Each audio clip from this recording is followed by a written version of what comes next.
जय हिंद दोस्तों। आज लाए हैं क्लास 6 के चैप्टर 1 के साइंस है। ठीक है, साइंस है चैप्टर 1, साइंस का चैप्टर 1 का है। ठीक है, और इसमें आप इम्पोर्टेंट लाइंस के बारे में जानेंगे। किताब में जितने सारे बातें कहे गए हैं सब उनको जो है कि इम्पोर्टेंट के रूप में समझने की कोशिश करेंगे। ठीक है, चलिए स्टार्ट करते हैं। फर्स्ट में दिया गया है, जिस प्रकार वायु जल हमारे जीवन के लिए अति आवश्यक तत्वों में से एक माने जाते हैं। ठीक है, तत्वों में से एक माने जाते हैं, ठीक उसी प्रकार भोजन भी हमारे जीवन के लिए आवश्यक तत्व है। क्या बोले? जिस प्रकार से वायु, ठीक है, हवा जो होता है, हवा और जल हमारे जीवन के लिए अति आवश्यक है। यदि हवा और जल नहीं रहेगा तो सही से जीवन यापन नहीं कर पाएंगे। तो उसी प्रकार से भोजन भी हमारे जीवन के लिए आवश्यक तत्व है। ठीक है, आवश्यक तत्व आवश्यक तत्व है। भोजन की परिभाषा को देखिए। भोजन वह भोज्य पदार्थ है जो हमारे शरीर एवं मानसिक विकास को ऊर्जा प्रदान करता है। भोजन क्या है? भोजन वह भोज्य पदार्थ है जो हमारे शारीरिक एवं मानसिक विकास को ऊर्जा प्रदान करता है।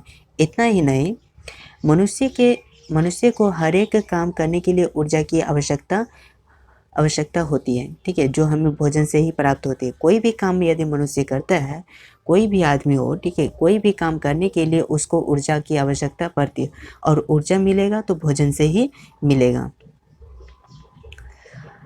अगला पॉइंट में दिया गया है कि भोजन से हमें कार्बोहाइड्रेट, प्रोटीन, वसा, विटामिन, खनिज लवण आदि पोषक तत्वों की प्राप्ति होती है। ठीक है, जितने भी होते हैं, ठीक है, प्रोटीन, वसा, विटामिन, खनिज लवण, कार्बोहाइड्रेट, ठीक है, ये सब जो है कि हमें भोजन से ही प्राप्त होती है। यदि खाना आप खाते हैं तो खाना खाने से ये सारा चीज़ आपको मिलता ही है। ठीक है, इससे क्या होता है कि मांसपेशी, मांस, हड्डी, दांत, बाल, नाखून, ये सभी का विकास होता है। ठीक है, सही से जो है कि ग्रो करते रहता है। ठीक है, साथ ही साथ शारीरिक क्रियाकलापों के संपादन में भी सहायक होता है। ठीक है, शरीर के कोई भी कार्य को करने के लिए भी उसमें मदद करता है।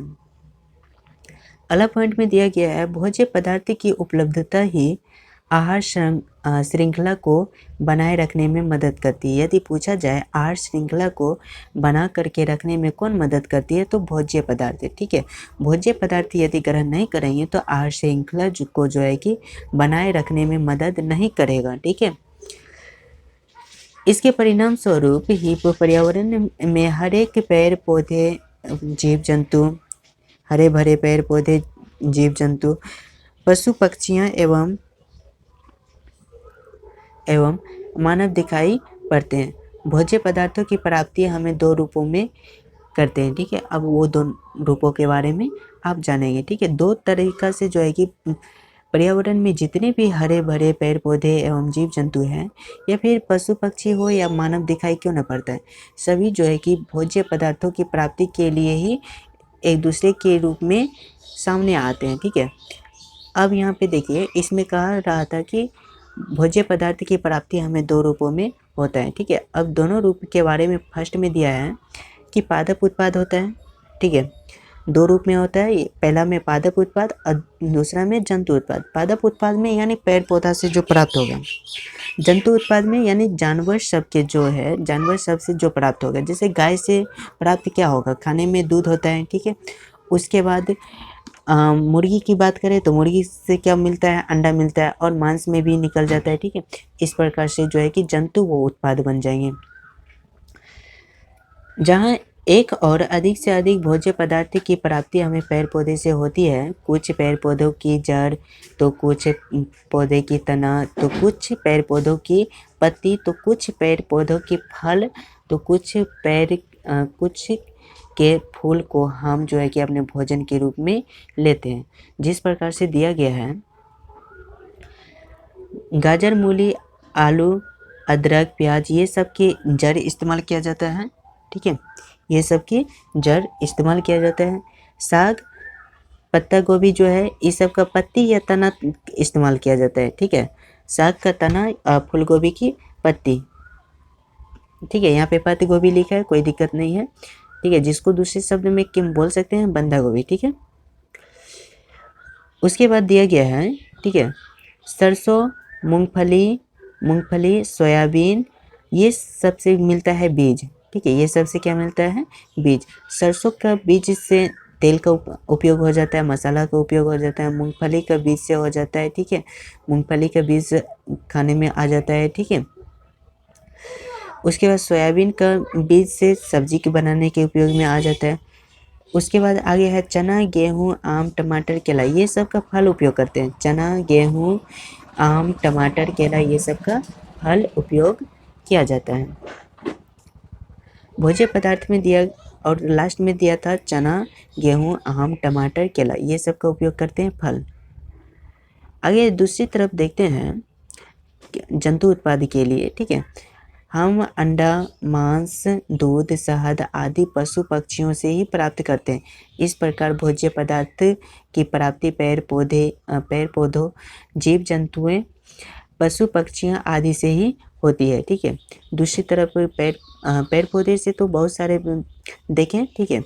और दूसरा तरफ जो मांस के बारे में दिया गया था, ठीक है, अंडा, मांस, दूध, ये सब जो है कि जंतु उत्पाद हुआ, ठीक है, जंतु से ही प्राप्त होता है।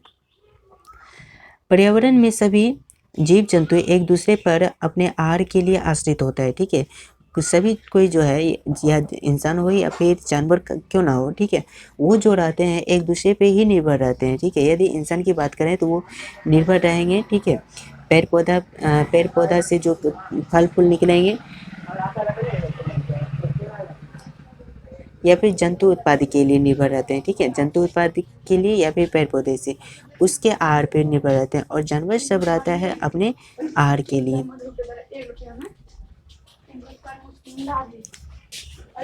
अगला पॉइंट दिया गया है खाद्य सामग्री। खाद्य सामग्री वे सभी पदार्थ जो पेड़ पौधे या जंतुओं से प्राप्त होती है, जिसके खाने से हमें ऊर्जा प्राप्त होती है, ठीक है, उसे खाद्य सामग्री कहते हैं, ठीक है। वे सभी पदार्थ जो पेड़ पौधे या जंतुओं से प्राप्त होती है तथा जिसके खाने से हमें ऊर्जा प्राप्त होती है, उसे खाद्य सामग्री कहते हैं। जैसे में गेहूँ, चावल, दाल, सरसों, दूध, अंडा तथा मांस, ये सभी क्या हुआ, खाद्य सामग्री, यानी वाले भोज्य पदार्थ खाने वाले भोज्य पदार्थ। पादप उत्पाद में देखे थे, उसमें बताए भी थे पादप उत्पाद में, ठीक है, बहुत सारा सारणी बनाया हुआ था पहले जो बताएं।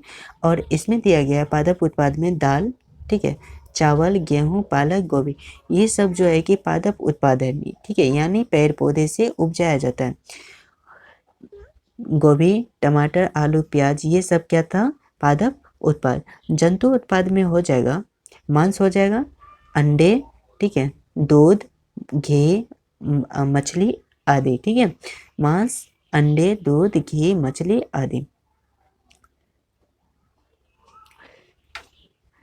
अगला पॉइंट है सजीव जगत के सभी जीव जंतु, यानी मानव सहित, ठीक है, सजीव जगत के सभी जीव जंतु को 3 भागों में बांटे गए हैं, शाकाहारी, मांसाहारी, सर्वाहारी आदि।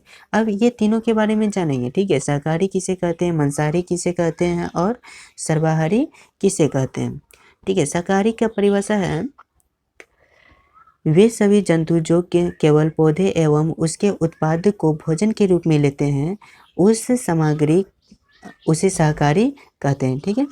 वे सभी जीव जंतु जो केवल पौधे एवं उसके उत्पाद को भोजन के रूप में लेते हैं, उसे शाकाहारी कहते हैं, ठीक है। जो पेड़ पौधे एवं जंतु जो है केवल पौधे पर जो है कि निर्भर रहता है, या फिर उसके भोज्य पदार्थ पर, उसको बोलते हैं शाकाहारी, ठीक है।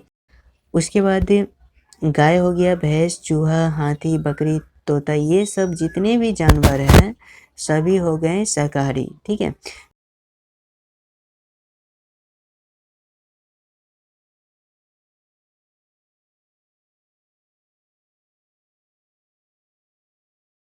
लेते हैं उसे सर्वाहारी कहते हैं। जैसे मनुष्य हो गया, कौवा, तिलचट्टा, कुत्ता, बिल्ली, ये सब जो है सभी जो है कि सर्वाहारी है, सभी कुछ खाने वाला।